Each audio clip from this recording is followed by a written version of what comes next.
I was reading through the case files for this story, and the thing that stuck with me wasn't even the crime itself, not at first. Oh, yeah. It was the setting. We're talking about this one specific house in Ed Duyum, Sudan, Yeah. back in 1994. Right.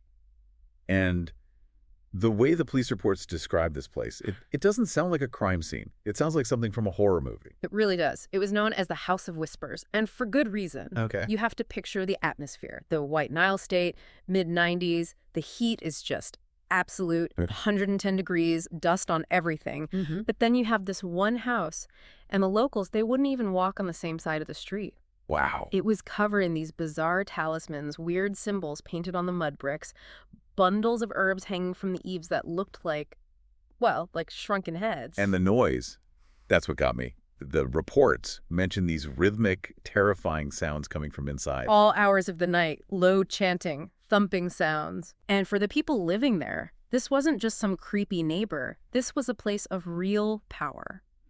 The man who lived there, Shoaib, he'd built up this terrifying reputation. He wasn't just a scammer in their eyes. No, not at all. He was a conduit. He claimed he could speak to the jinn, the spirits of the unseen world. Which brings us to the central figure of our deep dive today.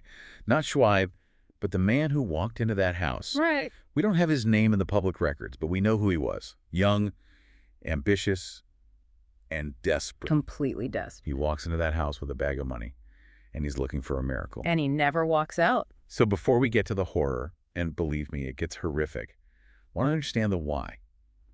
Why is a businessman in 1994's Sudan, someone who deals in logic, walking into a sorcerer's lair to fix his finances? Context is absolutely everything here. You can't get this crime without understanding Sudan in the 90s. The economy was in a total tailspin.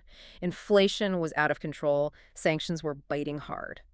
And the normal ways of making money, like import-export, were becoming incredibly risky. So people are looking for shortcuts. They had to. The straight roads were all blocked. It's an environment where, magical thinking isn't just superstition. It's almost an economic strategy. When the system fails you, you look for another system. Exactly. When the banks fail you, the market fails you.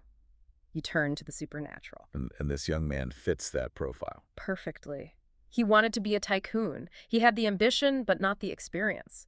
He'd taken money from investors, family, friends, local lenders, and put it all into projects that just crashed and burned. Oh, I can feel that pressure. It's not just about losing the money, it's the shame, right? In a community like that, owing money is a kind of social death sentence. And maybe a physical one. These investors, they don't just send angry emails. They show up at your door. He was cornered. Completely. And that's when he starts to hear the whispers about money downloading. Money downloading. Tanzalal Amwal. It sounds like some kind of tech scam, but this is way before the internet in Ed Duyum. How did that work? It's fascinating and terrifying. The pitch is that a powerful sorcerer, someone like Shoaib, can summon the jinn to literally transport money from the spirit world into your hands. Wow. Or the more common version is that they can multiply your existing money. You bring one stack of cash, the spirits bless it, and it magically becomes 10 stacks. So it's a Ponzi scheme, but dressed up in mystical robes. Precisely. And Shoaib was very sophisticated. He didn't just wait for customers. He had a sales team. Get out of here. 2 assistants, Noor and Mohammed. Think of them as recruiters. They'd hang out in markets and cafes looking for guys who look stressed out. They'd see our young businessman, see the sweat on his brow, and they'd whisper. There's a man who can fix this. But he is very powerful. And very dangerous. And the danger part, that's part of the sell, isn't it? It makes it feel exclusive. It makes it feel real. If it was easy, everyone would do it. So the young man scrapes together what he has left and goes to meet Shoaib. Walk me through that. He steps into the House of Whispers. It's a sensory overload. The smell of heavy incense trying to cover up something stale. It's dark. Shoaib is probably sitting on a raised rug surrounded by his artifacts. He doesn't ask the young man what he wants. He tells him. He plays the all-knowing figure. He says something like, I can help you. The jinn are willing, but they need fuel. And here it comes.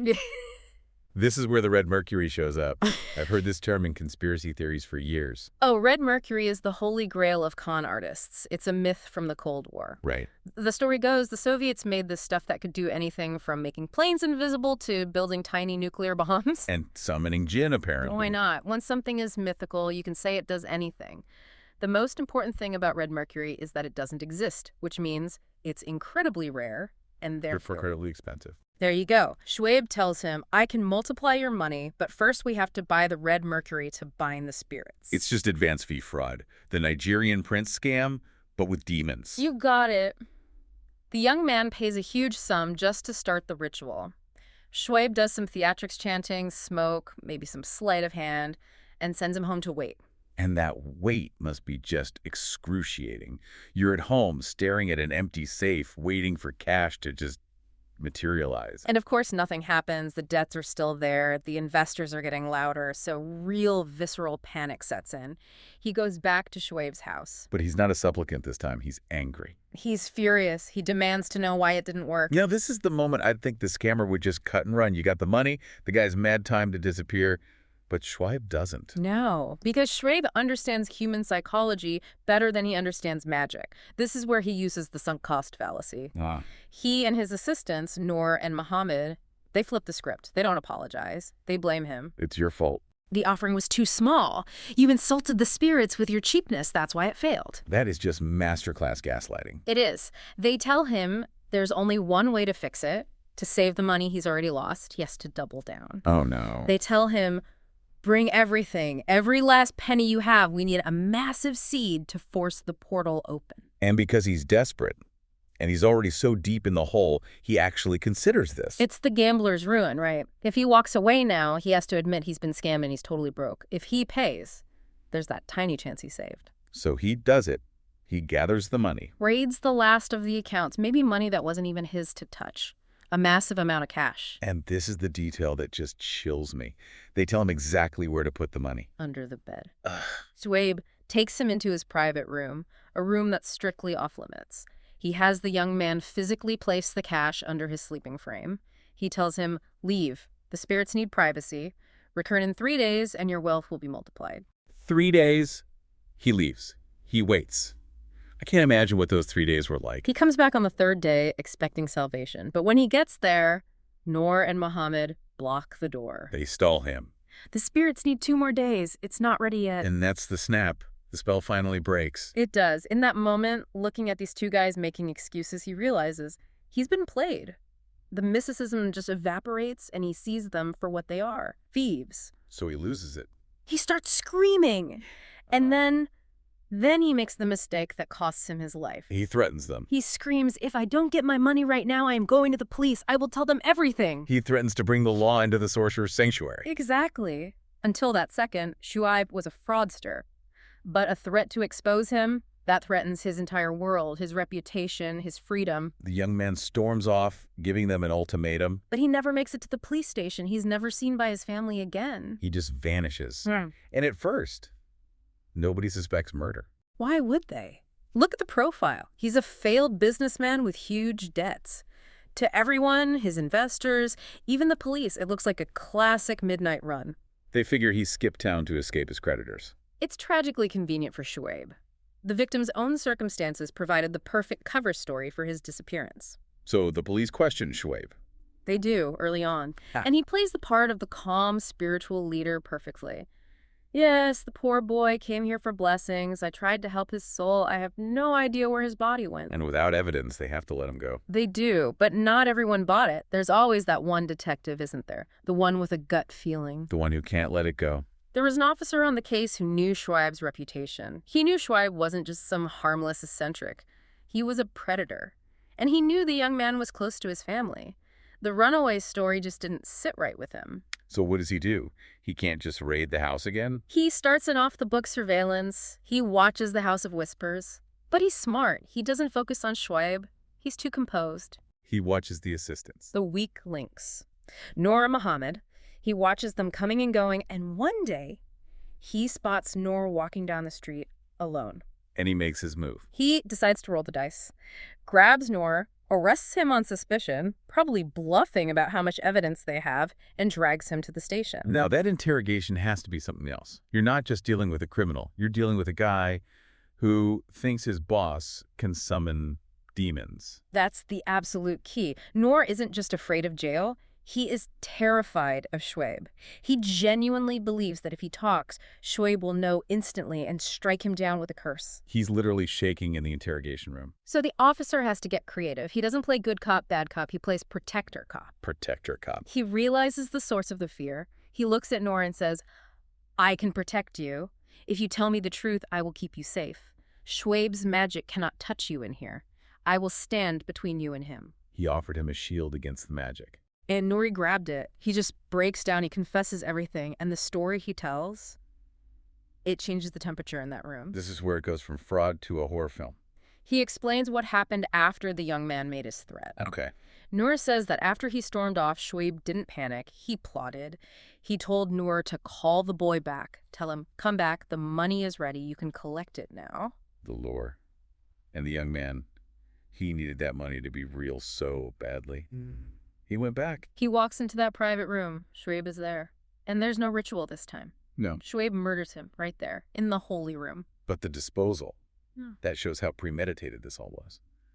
You don't improvise what they found. Not at all. Noor reveals that Shoaib had already dug the grave. Wait, inside the room? Under his bed. He had moved the bed frame, dug a deep shaft into the dirt floor, and then just covered it up, waiting. My God. When the murder was done, Shoaib dismembered the body. He cut the poor man into pieces small enough to fit into a barrel. He stuffed the remains into the barrel, packed it with plastic bags and cloth to try and contain the smell, and lowered it into the hole.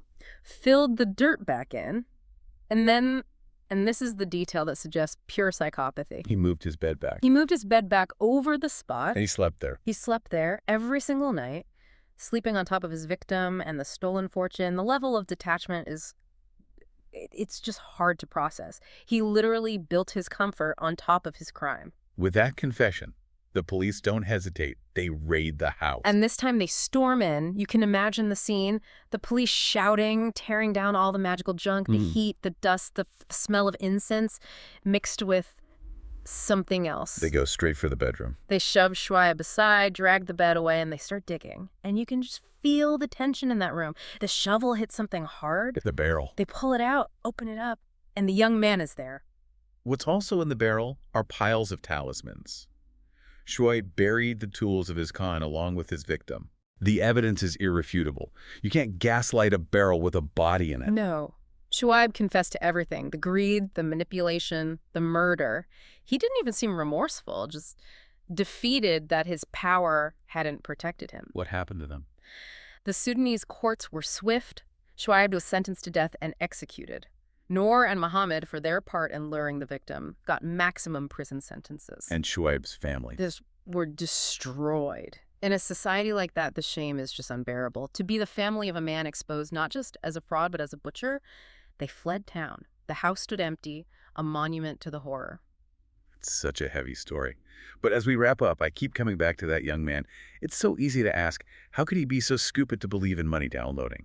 But we see this today, don't we? We see it every single day. We don't call it red mercury or gin. We call it exclusive algorithm trading box or AI-driven crypto yield farming. Right. The words change, but the mechanism is identical. It's a predator finding a desperate person and offering them a magic key. The scam doesn't work because the victim is stupid.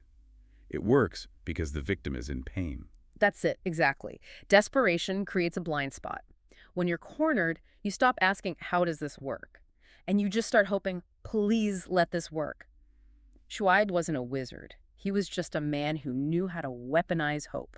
And that is a terrifying thought to leave you with. We all like to think we're too smart to fall for the sorcerer's trap. But if the stakes were high enough, if you were truly desperate, who knows what kind of door you'd be willing to walk through. And what you'd be willing to leave under the bed. That's it for this deep dive into the House of Whispers.